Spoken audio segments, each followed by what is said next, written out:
نبارك للمنيا ونستقبل ضيوفنا الأعزاء.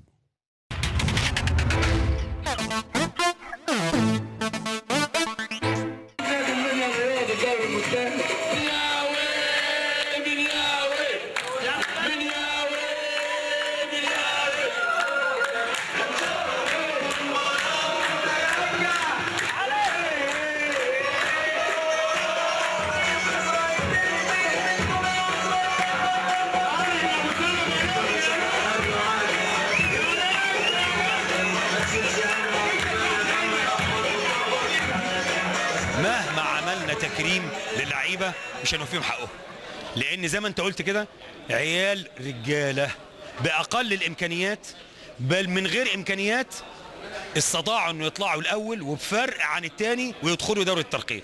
هي دي دي بجد هو ده النجاح. اما موضوع الفلوس ان شاء الله انا متاكد شعب المنيا العظيم ده عمره ما هيبخل على لعيبته ورجالته في انهم يحققوا اللي هم عايزينه ان شاء الله. انا بقول لعيبتي فرصه تجيلكم، والانجاز هيبقى انجاز كبير جدا جدا، واذا كان تكريم النهارده من السيد الدكتور مصطفى عيسى، لا ده يكرمك بقى اكبر شخصيات في محافظه المنيا وجمهوريه مصر العربيه، وانت هتبقى راجل اللي حطيت نفسك على الطريق الصحيح، تبقى دوري ممتاز دوري ممتاز، يعني حاجه حلوه وحاجه جميله. مره اخيره انا ببتسم لان انا حسيت ان الانفراجه جت على يد الدكتور مصطفى عيسى اللي هو كان متوعد ان احنا مش هناخد، لا الراجل جه غير كل الكلام وادانا. انما الكلمه الاخيره للاعبين، جمهور المنيا جمهور عظيم وعريق، كان بيتمنى انه يصعد دوري ممتاز من 98.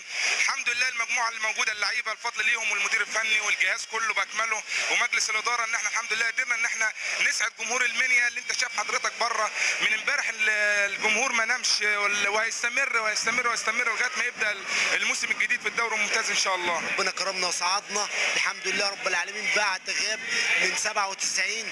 انا بعد الفوز ده للاعيبه الرجال المحترمين اللي وقفوا جنب النادي ولمجلس الاداره المحترم، وبشكر نادي المنيا كله وجمهور المنيا كله. مبروك للمنيا كلها، مش مبروك لنا احنا بس، احنا شعب المنيا كله كفايه ان احنا فرحناه، بس دي عندنا في الدنيا كلها.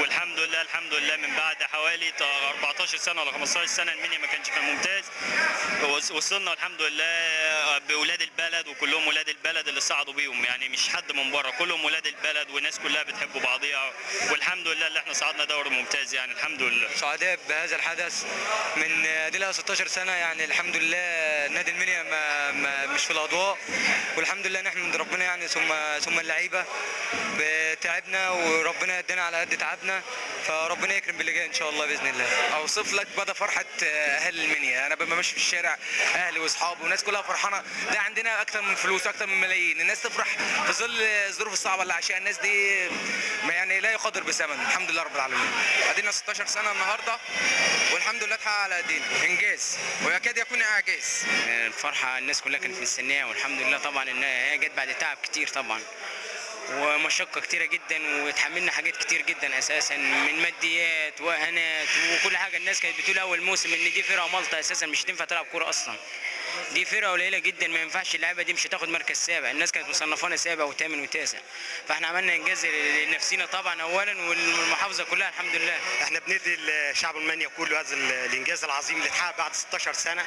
نادي المنيا بيعاني، نادي المنيا بيصرف، والحمد لله ربنا كرمنا في الفتره ديت في الموسم دوت اول موسم ليا مع نادي المنيا ونصعد دوري ممتاز، دي حاجه الحمد لله نحمد ربنا عليها الحمد لله رب العالمين. اللعيبه ابطال الحمد لله، عملوا انجاز غير عادي غير مسبوق، الحمد لله قدرنا في الفتره اللي فاتت 16 او 17 سنه نادي المنيا مش موجود في الدوري الممتاز، حاجه صعبه جدا جدا جدا وحاجه محزنه جدا، لكن يعني نشوف بالامكانيات الكبيره قبل كده نادي المنيا كان بيصرف بالملايين ازاي والفرقه ما صعدتش. الحمد لله يحسب للجهاز الفني وانا عضو في الجهاز الفني ان ربنا قدر يكرمنا ويوفقنا بتوفيق ربنا سبحانه وتعالى ان قدرنا نفرح جمهور المنيا ونفرح شعب المنيا بالكامل. الحمد لله احنا حققنا انجاز، دول 17 سنه باللعيبه دول ابطال مش هيتعوض تاني طبعا الانجاز دوت، والحمد لله برضه انجاز يتحسب لمجلس الاداره واللاعبين وكابتن ايمن حسينين طبعا هو كابتن الفريق لازم نشكر على مجهوده طبعا.